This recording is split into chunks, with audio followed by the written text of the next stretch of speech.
À première vue, la parole qu'on entend aujourd'hui a l'air très sévère. Hein? Et le mot évangile veut dire bonne nouvelle. Alors, dans l'évangile d'aujourd'hui, Jésus nous dit, si votre sagesse, si votre justice ne surpasse pas celle des scribes et des pharisiens, vous n'entrerez pas dans le royaume des cieux. Et par cette parole, Jésus veut nous rappeler que, justement, la loi de Dieu, c'est pour nous conduire sur des chemins de bonheur. Une autre façon de le dire, on pourrait dire que Dieu nous donne des conseils. Pourquoi? Pour pas qu'on se blesse.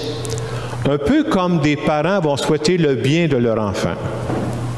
Mais la bonne nouvelle, c'est que ce qu'il y a de plus important que la loi, c'est l'esprit de la loi. Et vous savez, dans l'Évangile, puis je n'ai pas pris la plus longue, là, on parle des scribes et des pharisiens, là, eux autres, c'était des spécialistes de la loi. Mais il y avait quelque chose de fondamental qu'ils n'avaient pas compris sur Dieu. C'est que Dieu, surtout le Dieu qui est annoncé par Jésus-Christ, ce n'est pas un Dieu qui nous enferme dans les lois. Dieu, c'est quelqu'un qui nous amène plus loin. C'est quelqu'un qui nous amène à vivre la loi de l'amour. Parce qu'il sait qu'on est des personnes limitées, fait que, comme je disais tantôt, c'est pas possible de suivre toutes les lois. Mais ce qui est possible, c'est de nous dépasser, de demander l'aide à Dieu pour vivre ça, pour dépasser la loi. Et il y a des situations de vie, comme on est des personnes limitées, si on suivait juste la loi, il y a des gens qui seraient découragés devant Dieu. Je pense entre autres à des personnes qui se sont engagées sincèrement dans le mariage, et à un moment donné, le mariage n'a pas fonctionné, puis se sont ramassés devant un divorce. Et j'aime à dire à ces gens-là, parce qu'on ne connaît pas toutes les situations, hein, même si tu as vécu un divorce, c'est sûr, Dieu n'a pas cessé de t'aimer, là. Dieu t'appelle à plus que ça. Et justement, pour mettre ça un peu concret, j'ai pensé vous partager un fait vécu, pas par moi, mais par un de mes confrères prêtres, qui m'a conté ce fait-là, puis je vous le donne pour vous éclairer un peu. Alors, ce prêtre-là me contait qu'une de ses sœurs, j'ai pris un nom fictif, là, je vais l'appeler Sylvie. Sylvie avait vécu un moment dans son mariage qui était très difficile, tellement qu'à un moment donné, elle était arrivée jusqu'à vivre un divorce. Et Sylvie était une femme croyante. À un moment donné, elle est allée voir son frère qui est prêtre, puis il lui a dit ça, elle dit, il me semble que je suis triste à mort. Moi, j'ai toujours voulu bien faire les choses, puis je me rends compte que je ne vis pas l'Évangile. Pourtant, l'Évangile nous demande de vivre ça. Et je vous partage la réflexion que son frère lui a faite, parce que je trouvais ça éclairant. Son frère lui a dit ceci, « C'est vrai, tu n'es pas arrivé à vivre totalement cette page de l'Évangile dans laquelle on nous demande de s'engager pour la vie. Mais il a rajouté aussi ceci. Il dit, « Moi qui te connais bien, je sais aussi que plein d'autres pages de l'Évangile que tu vis. Ça fait des années que je te vois aller, là. J'ai vu comment tu es une bonne maman pour tes deux filles. Comment tu es généreuse aussi pour tes voisins, tes voisines, tu es toujours prête à rendre service. J'ai vu comment tu t'es occupé de notre mère dans ces dernières années, là, combien de fois tu t'es déplacé pour aller l'aider, là. C'est vrai que tu ne vis pas totalement cette page d'Évangile, mais tu en vis beaucoup d'autres aussi. » Et c'est important de se dire ça, hein? Sinon on se laisse enfermer par dire, ben moi là, qu'est-ce qui fait Dieu là-dedans? Dieu t'accompagne dans ce que tu vis présentement. De croire à ça. On n'est jamais à la hauteur 100% de l'Évangile, hein? Et il ajoutait ceci. Il dit, moi je commence à avoir un peu d'expérience, c'est un prêtre qui était sûrement plus vieux que moi. Non, mais il disait ceci. Il dit là, vous savez, il disait ça à sa sœur, tu sais Sylvie, je ne connais pas un chrétien, une chrétienne. Je ne connais pas un prêtre. Probablement pas même le pape qui est capable de vivre toutes les lois de l'Évangile. C'est ensemble qu'on est capable de couvrir l'Évangile. Il disait à sa sœur Sylvie, même si tu as vécu cet aspect-là dans ta vie, ne doute jamais que tu es la fille bien-aimée de Dieu. Et Dieu veut t'entourer d'amour parce qu'il sait, à cette étape-ci de ta vie, là, tu as besoin d'être entouré d'amour plus que jamais. J'aimais la toute fin de la deuxième lecture qu'on avait aujourd'hui, qui allait un peu dans ce sens-là, qui disait « L'Esprit scrute le fond de toutes choses, même les pensées profondes de Dieu. » Et ce qu'on veut nous dire à travers cette parole-là, c'est que, justement, il ne faut pas juger trop vite les situations des autres. Pourquoi? Parce que nous, on voit la surface. Dieu, c'est quelqu'un qui voit le fond des cœurs. Et lui seul voit le fond des cœurs, puis Dieu, quand il nous regarde avec amour. C'est ça qui fait toute la différence. Et moi, j'aimais le deuxième aspect que je voyais dans la parole de Dieu de la fin de semaine, quand on nous dit « Si votre justice ne surpasse pas celle des scribes et des pharisiens, vous n'entrerez pas dans le royaume des cieux », on l'oublie parfois, mais on vit ça assez souvent. Et ce que je mets dans ce passage-là, c'est le suivant. Combien de fois dans une semaine, on va poser des gestes que personne ne pourrait nous obliger de faire? Qu'il n'y a aucune loi qui pourrait m'obliger de faire. Et ça, quand on fait ça, pour moi, c'est la loi de l'amour.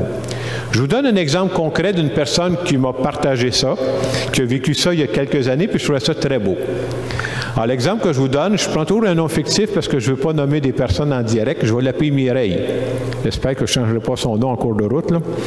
Alors, Mireille, ce qu'elle avait de particulier, c'est une fille unique. Et Mireille, elle a accompagné sa mère jusqu'à l'âge de 101 ans. C'est quelque chose, hein, ça?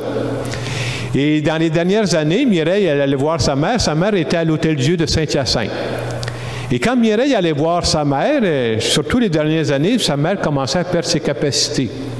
Je me souviens même d'une fois où Mireille est venue me parler, puis elle avait été très émue. « Tu es une fille unique, là. » Puis elle dit, la première fois que je suis rentré dans la chambre de ma mère, puis elle me dit, « T'es qui, toi? » Elle dit ça, là, ça m'a chaviré le cœur. Tu es une fille unique, tu ne te souviens plus que c'est elle, là. Et elle me contait que des fois, elle la reconnaissait, des fois, elle ne la reconnaissait pas. Des fois, Mireille allait la voir une journée, puis elle retournait la voir 2-3 jours après. Elle ne se souvenait pas qu'elle était venue la voir avant.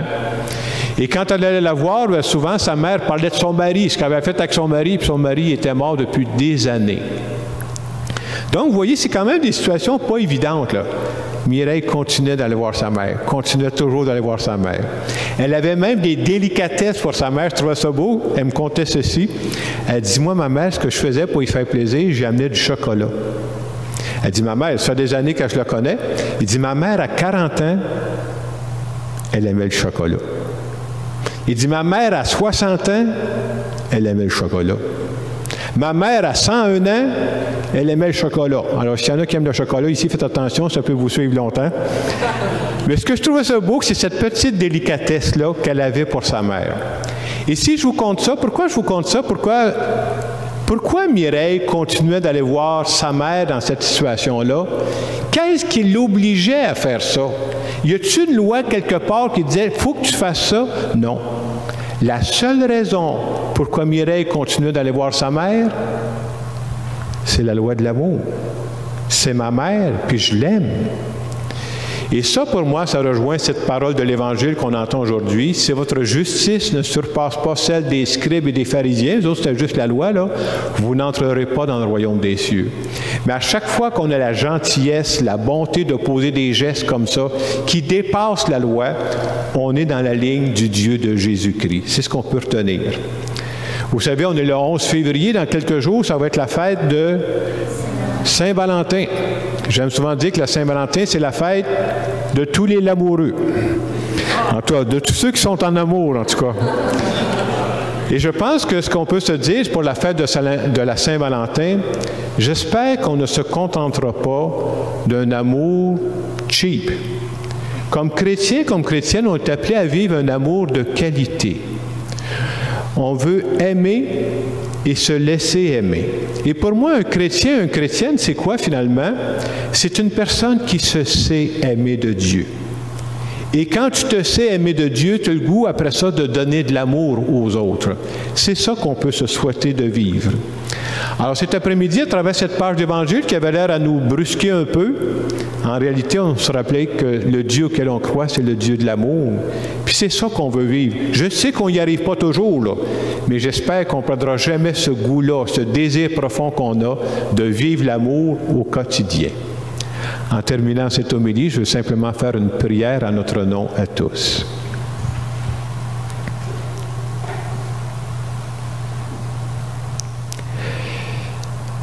Seigneur Jésus, je ne veux pas me contenter seulement de suivre la loi.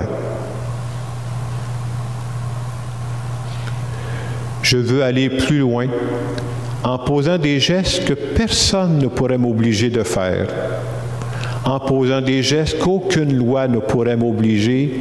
Je veux le faire simplement, gratuitement, par amour. Et Seigneur, je veux te dire, merci de m'aimer plus que mes faiblesses. Et je veux te dire que je suis très content que tu fasses partie de ma vie. Amen.